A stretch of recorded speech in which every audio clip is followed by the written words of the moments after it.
This splendid boy Narendra नाथ एक happy और contented family में बड़े हुए। उनका रामकृष्ण से मिलना और उनके पिता की अचानक डेथ, उससे फैमिली में जो फाइनेंशियल डिवास्टेशन हुआ, ये दो बड़ी घटनाएं थी उनके जीवन की। नरेंद्र नाथ 21 इयर्स के थे, लॉ पढ़ रहे थे। उनके पास अपने घर के खर्चों को बियर करने के लिए पैसा नहीं था।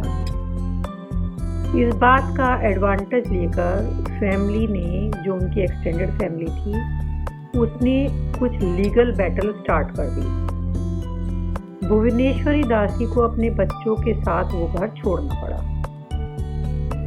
विश्वनाथ यानी नरेंद्र नाथ के जो पिता थे, उनकी डेथ के बाद कोई भी उनकी हेल्प के लिए सामने नहीं आया, जबकि वहां उनके काफी रिलेटिव रहते थे। अपने पिता की डेथ के बाद नरेंद्र नाथ को रियलाइज हो गया कि family was in dire financial state. उनके दोनों छोटे भाई काफी उनसे छोटे थे, वो जिम्मेदारियों को नहीं उठा सकते थे। Swami Vivekananda gives us a heart-rending description of those days. स्वयं विवेकानंद ने अपनी उस समय की कुछ घटनाएं शेयर की। इससे पहले कि पिता की मृत्यु का शोक खत्म होता, स्वामी विवेकानंद जॉब के लिए इधर उधर दौड़ने लगे। डिजी फ्रॉम लैक ऑफ फूड, वो नंगे पैर एक ऑफिस से दूसरे ऑफिस में घूमते रहते थे। इन ब्लेजिंग सन, कैरिंग हिज एप्लीकेशन पेपर्स, लेकिन कोई फायदा नहीं हुआ। He was rejected by everyone. This early experience taught him that unselfish sympathy is very rare in this world. गरीब और कमजोर लोगों के लिए कोई जगह नहीं है। जो कुछ दिनों पहले उनका फेवर करते थे, वो अब उनको उनका भाग्य समझा रहे हैं। वो अब उनकी मदद करने में रिलक्टेंट थे। यदि वो चाहते तो वो इजीली कर सकते थे हेल्प करना। विवेकानंद ने कहा कि he felt that the world was the handiwork of the devil. Means जब किसी के पास काम नहीं होता तो परेशानियां उसको घेर लेती हैं। वो एक दिन की बात बता रहे हैं कि एक दिन बहुत गर्मी थी, तो वो एक जगह से दूसरी जगह घूम रहे थे। उनके पैरों में भी छाले पड़ गए थे, वो बहुत एग्जॉस्टेड थे। तो वो किसी मीनार मॉन्यूमेंट के नीचे आके बैठ जाते हैं। वहाँ उनको कोई दोस्त मिलते हैं। तो वो स्वामी जी को कंसोल करने के लिए उन्होंने कोई गीत गाया, जो वो पहले भी गाते थे। उस सॉन्ग का मीनिंग कुछ इस तरह से है: Here blows the compassion filled with breath of Brahma. It is his breath we feel in the wind. तो स्वामी जी कहते हैं, जब वो गीत उन्होंने सुना तो उनको ऐसा लगा जैसे कोई उनका सिर पीट रहा है बुरी तरह से। अपनी माँ और भाइयों की पीटीफुल कंडीशन को सोचकर उनको बहुत ही निराशा और गुस्सा हो रहा था। तो वो दोस्तों से कहते हैं, बी क्वाइट। ये उन लोगों के लिए सच है जिनके नियर और डियर वंस भूखे नहीं मर रहे, जिनसे उनका मुंह का टुकड़ा नहीं छीना गया। जो लोग लग्जरी में रहते हैं उनके लिए ये सॉन्ग सही है। पहले मुझे ये सॉन्ग अच्छा लगता था, but now in the face of heartless reality it is nothing but relentless mockery. उनके इन शब्दों से उनके दोस्तों को काफी दुख हुआ, बट वो कहते हैं कि मैं बहुत ही गंदी पावर्टी से गुजर रहा था, जिसने मुझे ये सब बोलने के लिए मजबूर किया। महेंद्रनाथ गुप्ता उर्फ मसाई, जो रामकृष्ण के प्रोमिनेंट डिसाइपल थे, उन्होंने बाद में इनकी बायोग्राफी लिखी एंटाइटल्ड श्री रामकृष्ण कथामित्रा। उसमें उन्होंने बताया कि जो इस सफरिंग से नहीं गुजरता, वो भगवान को फुल्ली सरेंडर नहीं कर सकता। विवेकानंद पोइनेंटली ये सब डिस्क्राइब कर रहे थे, his own personal sufferings and sacrifice on behalf of his family. वो कहते हैं कि मैं जब सुबह उठ के सीक्रेटली ये देखता था कि घर में सबके लिए पर्याप्त खाना नहीं है, तो मैं अपनी माँ को ये बोलकर कि मेरे फ्रेंड ने मुझे लंच पे इनवाइट किया है, मैं चला जाता था, ताकि और लोग ठीक से खा सकें। On such days I had very little, और कभी-कभी उनको कुछ भी नहीं मिलता था और कोई उनसे कुछ पूछता भी नहीं था। पर कभी-कभी लोग उनसे ये कहते थे कि तुम इतने पीले क्यों दिख रहे हो?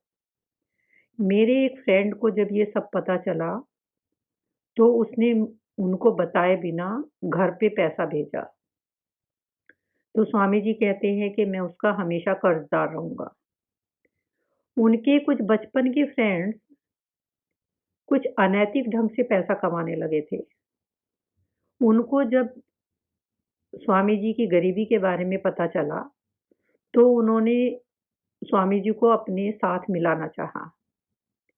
और स्वामी जी कहते हैं कि मैंने ये नोटिस किया, उनमें से कुछ लोग तो मेरी तरह ही हार्डशिप फेस कर रहे थे अपनी लाइवलीहुड को कमाने के लिए, लेकिन उन्होंने गलत रास्ते अपना लिए थे। लेकिन मैं उस डायरेक्शन में नहीं गया। इवन महामाया कोई एक लड़की थी बहुत खूबसूरत, उसने भी मेरी इन बेकार परिस्थितियों का एडवांटेज लेकर मुझे तरह-तरह की टेम्पटेशन से अपने वश में करना चाहा। A certain well-to-do lady had been infatuated with me for a long time. उसने भी मुझे अवसर मिलने पर मेरी गरीबी मिटाने का एक प्रपोज़ल मुझको दिया कि मैं उसको उसकी पूरी दौलत के साथ अपना लूँ। Disgusted, I sternly rejected the offer. एक और लेडी ने भी इसी तरह के प्रपोज़ल के साथ उनको अप्रोच किया। तो स्वामी जी ने बोला, "Look, you have wasted your life selling the pleasure of the flesh. Now death looms before you. Have you done anything to prepare yourself? Shun these worthless desires and call upon God." एक बार नरेंद्र नाथ के so called friend ने धोखे से उनको drinking देकर किसी prostitute के घर ले गए। वहां से निकलने के बाद वो सबको बताते रहे बिटरली कि today I have entertained my self with women and alcohol. और वो घर गए और इवन ये बातें उन्होंने अपनी माँ को भी बताई। प्रमानाथ बासु ने उनकी बायोग्राफी लिखी है। उनसे पता चला कि एक शाम उनके कुछ दोस्तों ने उनको एक गार्डन हाउस में ले जाना चाहते थे। वहाँ उन्होंने कुछ म्यूजिक सुना और गाया। नरेंद्र नाथ ने भी उसमें पार्टिसिपेट किया। लेटर जब वो उनको थोड़ा टायर्ड वो हो गए, तो उनके दोस्त उनको एक बराबर वाले रूम में ले गए रेस्ट कराने के लिए। वहाँ एक यंग वुमन आई और उसने अपना प्रोफेशन उसको स्वामी जी को बताया और कहा कि उनके दोस्तों ने उसको वहाँ भेजा है। तो नरेंद्र ने तुरंत रूम छोड़ दिया और उससे काइंडली कहा, "please forgive me, I have to go now, I wish you well." एक दिन जब तुमको ये रियलाइज़ होगा कि ऐसे जीवन बिताना कितना पाप है, तो तुम निश्चित रूप से इस मेस से बाहर निकलना चाहोगे। And so life flowed on for Mahendra Nath. ऐसे ही महेंद्र नाथ की लाइफ रही। उन्होंने बाद में कन्फेस किया अपने मेमोयर्स में कि इतनी सफरिंग के बाद भी कभी उन्होंने भगवान के अस्तित्व में विश्वास नहीं खोया स्वामी जी ने, और ना ही मैंने डाउट किया कि भगवान मर्सीफुल नहीं है। हर सुबह वो भगवान को याद करते थे। जब भी वो बेड से उठते थे, तभी वो सुबह पूजा किया करते थे। तो एक दिन पूजा की आवाज़ सुनकर उनकी माँ ने उनसे कहा कि बेटा तुम बचपन से भगवान का नाम जप रहे हो, उसने तुम्हारे लिए क्या किया? तो स्वामी जी कहते हैं कि these words hurt me badly. मैंने खुद से पूछा क्या भगवान सच में एग्जिस्ट करते हैं? और यदि हाँ, तो वो हमारी प्रेयर सुनते हैं कि नहीं? और क्यों नहीं सुनते वो? वो मेरी प्रेयर का आंसर क्यों नहीं करते? उनके राज में इतना दुख क्यों है? यदि भगवान इतना कंपैशनेट है, तो उनकी बनाई हुई ये दुनिया इतनी बुरी क्यों है? क्योंकि मैं कोई भी चीज़ सीक्रेटली नहीं करता था, स्वामी जी बोलते हैं, तो मैं खुद ही लोगों को बताने लगा कि भगवान नहीं है, दुखी होके। Moreover I added that even if he does exist, और यदि वो है भी, तो उसको बुलाने का कोई फ़ायदा नहीं, कोई परिणाम नहीं निकलेगा। तो जब मैं ये बातें बोलता था, स्वामी जी कहते हैं, तो ये अफ़वाह फैल गई कि मैं नास्तिक हो गया हूँ, अल्कोहल लेने लगा हूँ और उन लोगों के साथ मिल गया हूँ जिनके लूज़ मॉरल्स हैं, और बुरे लोग मेरे घर आने जाने लगे हैं। इस तरह की जो कहानियाँ थी, वो मेरे आस-पास पड़ोस में भी फैलने लगी, जो मेरे फ़ेवर में नहीं थी। एक नेबर ने शरत चंद्र से, जो बाद में स्वामी शारदानंद बने, उनको कंप्लेन की कि ये लड़का बहुत ही बिगड़ा हुआ है। He is too big for his boots, क्योंकि इसने बीए पास कर लिया है, ये एरोगेंटली गाता है, बजाता है, स्मोकिंग करता है अपने एल्डर्स के सामने। तो विवेकानंद को बहुत रियलाइज़ हुआ ये सब चीज़ें।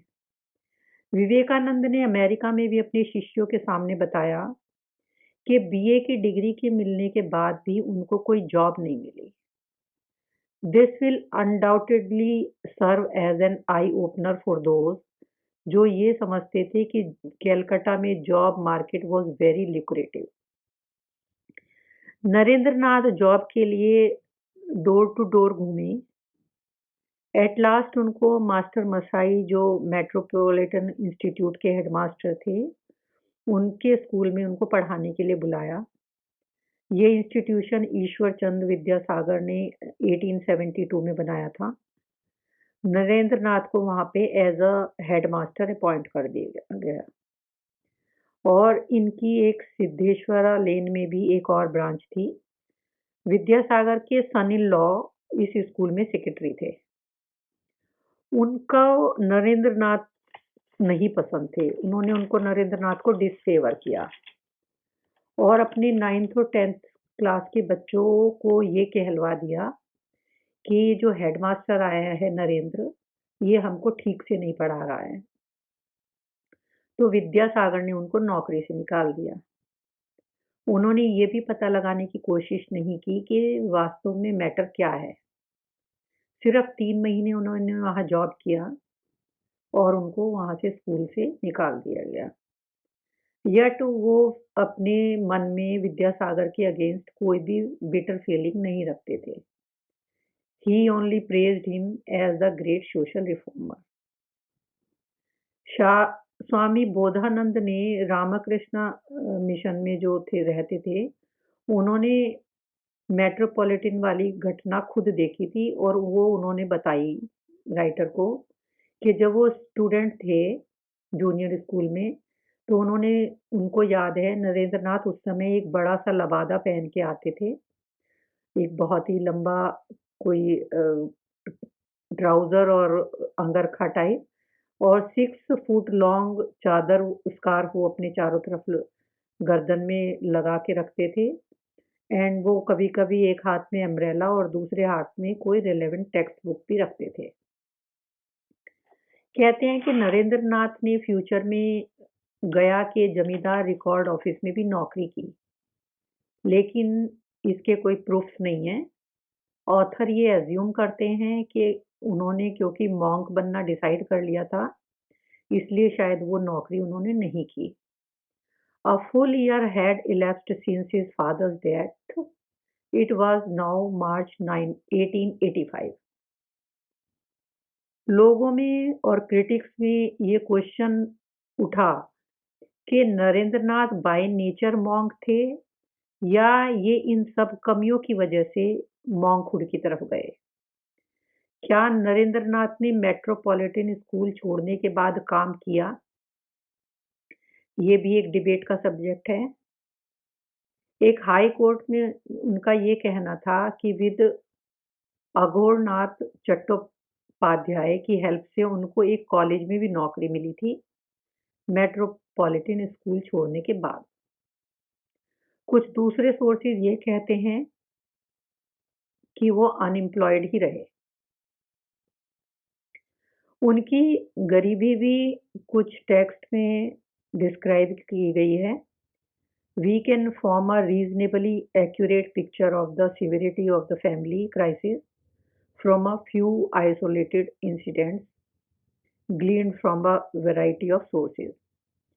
कहते हैं एक बार श्री राम कृष्णा ऑफ दक्षिणेश्वर ने अपने एक शिष्य शरद चंद्र चक्रवर्ती को उनके पास जाने के लिए बोला कि नरेन के पास जाओ। तो उन्होंने नरेन के अपन घर जब वो गए तो उन्होंने देखा कि वो एक पुराने बेड पे फटे हुए गद्दे पर और कोने में फटी हुई मैली चादर लटकी हुई थी। उनके हाथ में एक पंखा था। नरेन बेड में लेटे हुए थे। उनको हेडेक था और वो कैम्फर ले रहे थे। अपने पिता की डेथ के बाद उनको हेडेक्स काफ़ी होने लगे थे। फैमिली की लीगल प्रॉब्लम्स उस समय अपने पीक पे थी। रामाकृष्ण ने उनको सलाह दी कि कानूनी लड़ाई अच्छी तरह से लड़ो, be tenacious, hiss but do not bite. लेकिन पुअर नरेंद्रनाथ, उनका mind was not on the lawsuits at all. Helplessly Bhuvaneshwari ने पूरी कोशिश की कि वो जो भी जरूरी चीजें हैं वो करें। उनका बेटा भुवनेश्वरी अपने सबसे छोटे बेटे को लेकर भूपेंद्रनाथ को रामकृष्ण के पास भी गईं, जो उस समय सिर्फ 6 साल के थे। उस समय रामकृष्ण अपने बेड पर लेटे हुए थे और डॉक्टर ने उनको बोलने के लिए मना किया हुआ था, लेकिन उनको बात करनी पड़ी क्योंकि नरेंद्र की माँ उनके पास आई थी। वो कहती हैं कि मैं नरेंद्र को वापस ले जाना चाहती हूँ। तो स्वामी रामकृष्णा बोलते हैं कि उन्होंने तो उनको पहले ही मना किया था कि तुम साधु कैसे बन सकते हो, कि तुम्हारी माँ विडो है, तुम्हारे भाई छोटे हैं, तुम मॉन्क नहीं बन सकती। उसके बाद नरेंद्र अपनी माँ के साथ जब घर लौट रहे थे तो माँ ने नरेंद्र को बताया कि रामकृष्ण से उन्होंने क्या कहा था। तो नरेंद्र ने क्या बात की अपनी माँ से। उसने कहा कि रामकृष्ण जी तो ये बोलते हैं कि चोर को चोरी करने के लिए वो बोलते हैं और घर वालों को अलर्ट रहने के लिए बोलते हैं। मीन्स उन्होंने अपनी माँ को रामकृष्ण के विचारों से आगाह करा दिया। विश्वनाथ की डेथ के बाद भुवनेश्वरी ने ऐसे रोल प्ले किया जैसे कोई 10 हाथों वाली दुर्गा अपना रोल प्ले करती है। वो अपनी ड्यूटीज को फुलफिल करने लगी पूरी अपनी फोर्स से। उनकी मैनेजमेंट स्किल्स सब घर वालों के लिए आश्चर्य वाली थी। उन्होंने अपने घर के खर्च को 1000 रुपये से घटाकर 30 रुपीज कर दिया। उन्होंने अपनी सारी ज्वेलरी भी बेच दी। उनमें पेशेंस, टॉलरेंस और करेज बहुत था। वो दुखी नहीं होती थी। उनका सबसे अच्छा बेटा जो दुनिया की चीजें छोड़कर मॉन्क बनने जा रहा था, वो हर चीज में नाकामयाब रहा। उसको जॉब नहीं मिल पाई।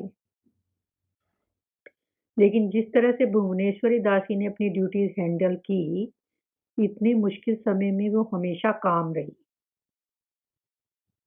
पिता की डेथ के बाद नरेन को हेडेक होने लगे थे। वो प्राय कैम्फर लेते थे, उससे उनको रिलीफ मिलता था। नरेंद्रनाथ की मदर पूजा के समय सिल्क की साड़ी पहनती थी।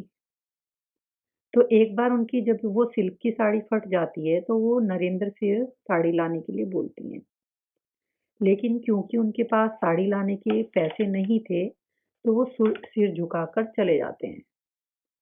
जब श्री रामकृष्णा को ये बात पता चलती है, तो वो अपने एक डिसाइपल के थ्रू नई साड़ी लेकर नरेंद्र को देने के लिए बोलते हैं कि तुम ये अपनी मदर को दे दो और वो पूजा करें। तो नरेंद्र वो लेने से मना कर देते हैं। फिर रामकृष्ण वो साड़ी किसी दूसरे डिसाइपल के थ्रू उनकी मदर को पहुंचाते हैं। श्री रामकृष्ण की डेथ के बाद विवेकानंद का भ्रमण करने लगे वो। उनकी फाइनेंशियल हेल्प कहते हैं किसी ने की बिना नाम बताए। एक मिस्टर मशाई का जो अभी लास्ट चैप्टर में आया था, उन्होंने कथा अमृत लिखा है नरेंद्र नाथ के ऊपर। उसमें बताते हैं कि 100 रुपीज कोई उनकी मदर को देता था। लेकिन महेंद्र नाथ ने बताया, जो कि विवेकानंद के ब्रदर थे, कि ये मिस्टर मसाई खुद थे, जो उनकी फैमिली के खर्चों के लिए पैसा भेजा करते थे। एक और कंपेलिंग इंसिडेंट हुई उस सेम पीरियड में। एक दिन नरेंद्र नाथ के साथ एक ऐसी घटना हुई, उन्होंने ये घटना मास्टर मशाई को बताई कि जब वो आज सुबह घर गए अपनी माँ से मिलने, तो वो कुछ लोग उनको डांटने लगे, घर वाले, कि तुम्हारा लॉ का एग्जाम आ रहा है, yet you are just fooling around, you are not conscientious। तो मास्टर मसाई ने पूछा, क्या तुम्हारी माँ ने भी तुमसे कुछ बोला? तो नरेंद्र ने कहा, नहीं, वो तो सिर्फ खाने के लिए पूछ रही थी। उन्होंने डियर का मीट पकाया था, although I didn't feel like eating, लेकिन मैंने थोड़ा सा खा लिया। फिर मैं अपनी ग्रैंड मदर के घर गया स्टडी करने के लिए। तो जब मैं बुक पढ़ रहा था, तो मुझे पढ़ना काफ़ी टेरिफाइंग लगा। सडनली मेरा दिल धड़कने लगा और मैं रोने लगा।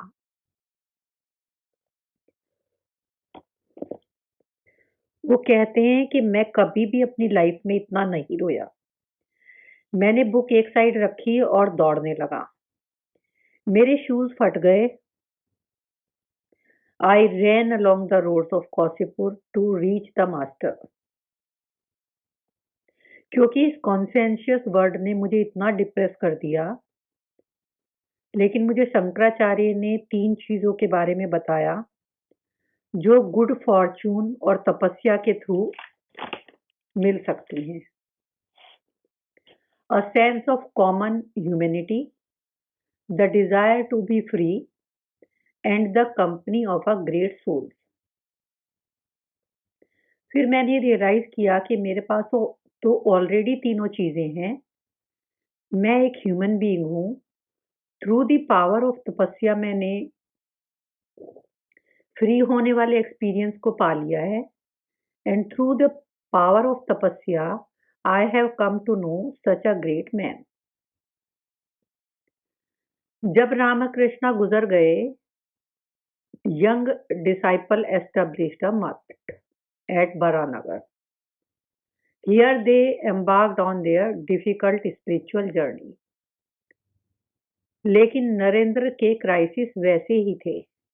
उनकी कानूनी लड़ाई में उनके 2 डिसाइपल रामकृष्णा मठ और शारदानंद ने काफ़ी हेल्प की उनकी financially.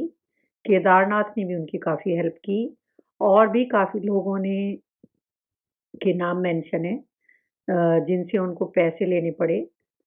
The role of the two Guru Bhais, Rakhal Maharaj और शरत महाराज, is unforgettable. रखल महाराज ने उनकी मदर को टेक केयर करने की रिस्पॉन्सिबिलिटी ली। स्वामी विवेकानंद भी 10 हाथों वाली दुर्गा की तरह से लड़े in order to have justice अपनी फैमिली के लिए, लेकिन उनकी बैड हेल्थ बहुत ही गंभीर समस्या थी उनकी मिसफॉर्चून के लिए। He was plagued by ill health over the next few years. Writer ने इस बुक में कहा है कि जो लोग सपने देखते हैं, जो लोग बड़े सपने देखते हैं, उनको बड़ी कीमत चुकानी पड़ती है, और जो लोग गरीबी में हैं और फ्यूचर में कुछ अच्छा करना चाहते हैं, उनको स्वामी जी की डिफ़िकल्ट लाइफ सिचुएशंस को पढ़कर काफ़ी राहत मिलेगी कि वो अकेले नहीं हैं। उन्होंने बहुत परेशानियाँ उठाई। उनकी लीगल बैटल की एक बहुत ही लंबी दास्तान है। इस लंबे लीगल प्रोसीजर में कलकत्ता के लॉयर काफ़ी पैसा बनाते थे। कभी लोअर कोर्ट खत्म होती थी तो हाई कोर्ट खत्म होती थी तो और दूसरी court. In this contest often helpless और चाइल्ड विडो जो होती थी, उनको अपने राइट्स और इंटरेस्ट के लिए वो अपने को हायर्स को वो बेच देती थी। स्वामी विवेकानंद की मॉन्क के रूप में बहुत हार्डशिप थी। वैसे उन्होंने अपनी फाइनेंशियल ड्यूटीज की हर्डल को मरते दम तक फेस किया। How he was forced to bow down his proud head to fulfill his filial duties. ये बातें ज़्यादा लोगों को नहीं पता, लेकिन इस जानकारी के बिना स्वामी जी की मैग्निमिटी को समझना मुश्किल है। The great Vivekananda showed us how to overcome worldly obstacles in the path of salvation. उन्होंने जो वर्शिप की जो लोगों ने उनकी इस पूरी दुनिया में, the poor of India, the poor of Bengal, उनकी इस अनबिलीवेबल स्ट्रगल की वजह से भुवनेश्वरी दासी बहुत ही बड़े जाल में फंस गई थी, फाइनेंशियली और लीगल बैटल के जाल में। Narendranath got increasingly preoccupied with Shri Ramakrishna. ये उनकी माँ के लिए हमेशा ही निराशा का कारण बना रहा। एक दिन उन्होंने अपने बेटे से कहा, बिल्ली तुम ये क्या कर रहे हो? तुम एक वैगाबॉन्ड की तरह घूम रहे हो। तुमको कुछ भी नहीं है कि मैं कैसे मैनेज कर रही हूँ। I am trying my best to make both ends meet. तो नरेंद्र नाथ ने जवाब दिया, माँ मैं कौन होता हूँ फैमिली की देखभाल करने वाला? भगवान ही सबकी देखभाल करेगा। श्री रामकृष्ण का एक हाउस होल्ड डिसाइपल था रामचंद्र दत्ता, जो भुवनेश्वरी ने उसकी माँ के गुजर जाने के बाद उसको पाला था। तो एक दिन भुवनेश्वरी उनसे पूछती हैं रामचंद्र से कि क्या बिल्लू वापस आएगा? तो रामचंद्र उनकी माँ को आश्वासन देते हैं, वो आपके बिना कर भी कैसे पाएंगे? आपके बिना भी नहीं कुछ कर पाएंगे नहीं। उनको वो सिर्फ आश्वासन ही दे पाए। माँ भुवनेश्वरी बहुत ही अनफॉर्चुनेट थी, क्योंकि उनके तीनों बेटे उनके लिए एक पेन बने रहे पूरी लाइफ। विवेकानंद बारानगर में 1887 में बीमार पड़े, तो ये सुनकर उनकी माँ अपने सबसे छोटे बेटे को लेकर उनको देखने गई। विवेकानंद ने मॉन्क में एक रूल बनाया था कि कोई भी वहाँ औरत प्रवेश नहीं कर सकती। लेकिन जब उनकी माँ आई उनको बिना नोटिस दिए, तो उन्होंने अपनी माँ से बोला कि मुझे अपना बनाया हुआ ही कानून तोड़ना पड़ रहा है। ऑन संडे मॉर्निंग में 1891 भुवनेश्वरी को शिमला में एक लेटर मिला कि जोगेंद्र बाला ने अपना जीवन ले लिया है। तो इस दुख से महेंद्रनाथ जो उनके भाई थे, वो मॉनेस्ट्री में गए ये बात बताने के लिए, लेकिन उस समय विवेकानंद वहां नहीं थे। तो योगेन महाराज, बाबूराम महाराज और गिरीश चंद्रा ने एक दूसरे से परामर्श करके शरत चंद्र नंद को शारदानंद को टेलीग्राम करने के लिए डिसाइड किया। तो शारदानंद विवेकानंद को रिक्वेस्ट करेंगे कि वो वापस घर आ जाएं अपनी माँ से मिलने के लिए। Then two monks went to Rogmani Dasi house और वहां उन्होंने देखा कि भुवनेश्वरी दासी बहुत ही असहनीय रूप से रो रही हैं। लेकिन जब ये न्यूज़ जोगेंद्रबाला की सुसाइड की स्वामी विवेकानंद को मिली, उस समय वो अल्मोड़ा में थे। विवेकानंद बहुत दुखी हुए। उनके लिए फैमिली के साथ रिश्ता तोड़ना कितना मुश्किल था। महेंद्रनाथ ने बताया कि सूचना पाकर उनका भाई नरेंद्र एकदम टूट गया। उनको अपने दिल में बहुत ही स्ट्रगल करनी पड़ी, लेकिन बाद में उनके अंदर का मॉन्क ही जीता। उन्होंने रोते हुए शारदानंद से कहा कि पता नहीं बंगाल में तुम अभी भी क्यों लोगों से लिंक रखते हो। तुम जो लेटर मुझको भेजते हो वो मुझे परेशान करते हैं। You always pester me and I do not want to be in touch with anybody and you want to maintain relation with all. एक सुसाइडल फैमिली लाइन है हमारी। स्वामी विवेकानंद ने योगिन महाराज से बताया कि क्या तुमको पता है कि हम दत्ता अपनी सोच में इतने टैलेंटेड हैं। हमारी फैमिली सुसाइड की एक हिस्ट्री बनाती है। There have been many in our family who have taken their own life. We are eccentric. हम कुछ करने से पहले सोचते नहीं। We simply do what we like and do not worry about consequences. In a humorous mood वो निरंजन महाराज से ने महेंद्रनाथ से कहा कि क्या आपको पता है नरेंद्र नाथ इतने इंटेलिजेंट क्यों हैं? क्योंकि वो हुक्का पीते हैं। आप उनके जितना ब्रिलियंट नहीं हो सकते क्योंकि तुम हुक्का नहीं पीते। And just start smoking and you will be as sharp as Naren. ये एक जोक का कोट दिया है बीच में राइटर ने। अपनी सिस्टर की सुसाइड से मुकाबला करने के बाद स्वामी विवेकानंद जी फिर से घूमने निकल गए भ्रमण पे। उन्होंने एक बार अपने सारे लिंक कट ऑफ कर दिए सब लोगों से और started his journey finding even more inaccessible mountains and caves for solace. From time to time वो बड़ा नगर आते थे क्वाइट अनएक्सपेक्टेडली। कुछ दिन अपने गुरु भाई के साथ बिताते थे और फिर छोड़कर चले जाते थे। हर बार वो यही कहते थे कि मेरी लास्ट विजिट है, I will not be back. From 1891 उन्होंने पूरा इंडिया घूमा। मोस्टली ही वॉज अलोन और घूमते समय वो अपनी गुरु भाई से भी कांटेक्ट नहीं रखते थे। लेकिन क्या विवेकानंद रियली अपनी माँ के साथ मतलब नहीं रखना चाहते थे? कंप्लीटली एंड क्रूअली क्या वो सच में ऐसा कर पाए?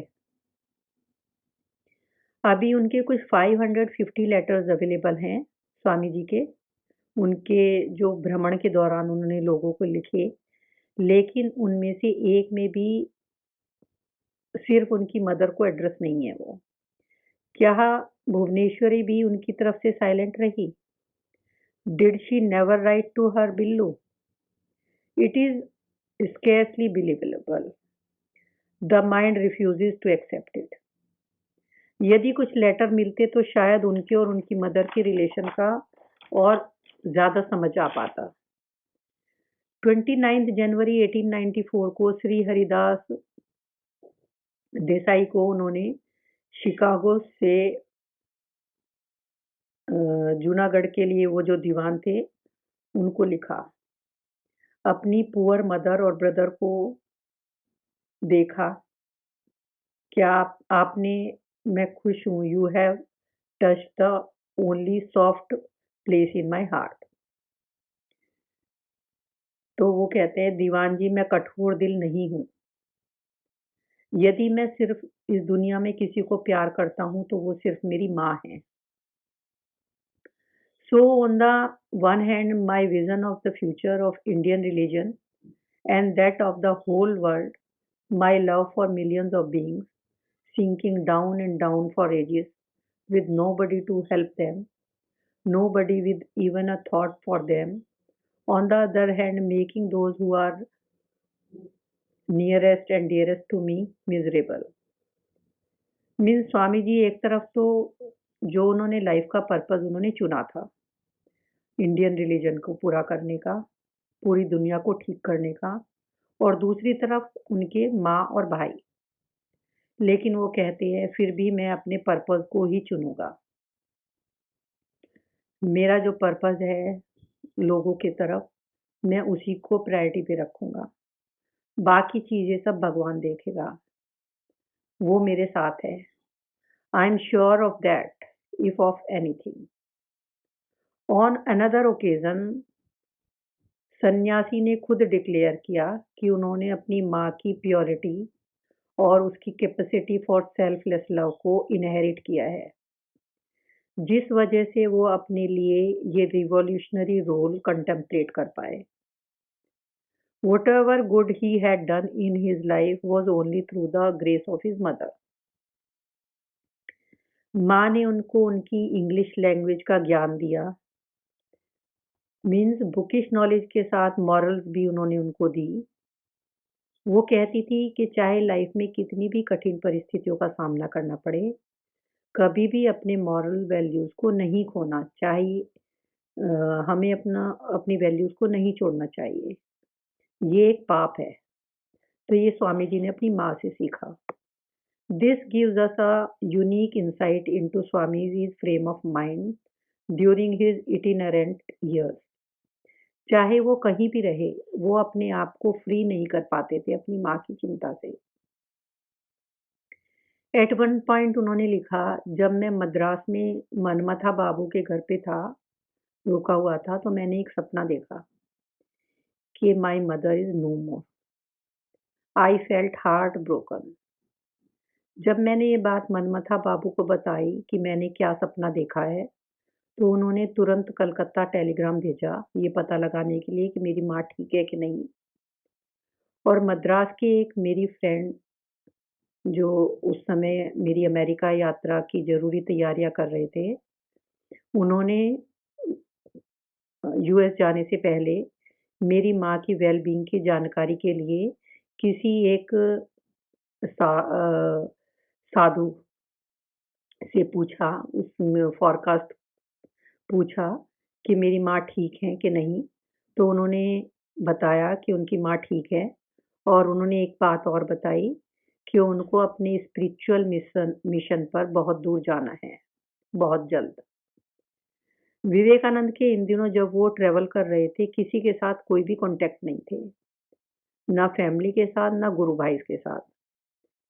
उनको कोई खबर नहीं रहती थी। बट एक बिना सिग्नेचर का एक लेटर मिला है, बड़ा नगर पहुंचा, उसमें लिखा था कि कोई उनको मेडिसिन्स चाहिए, तो वो उनके लिए भेजी गई। महेंद्र नाथ ने उनकी हैंडराइटिंग से कंफर्म किया कि ये उन्हीं का लेटर था।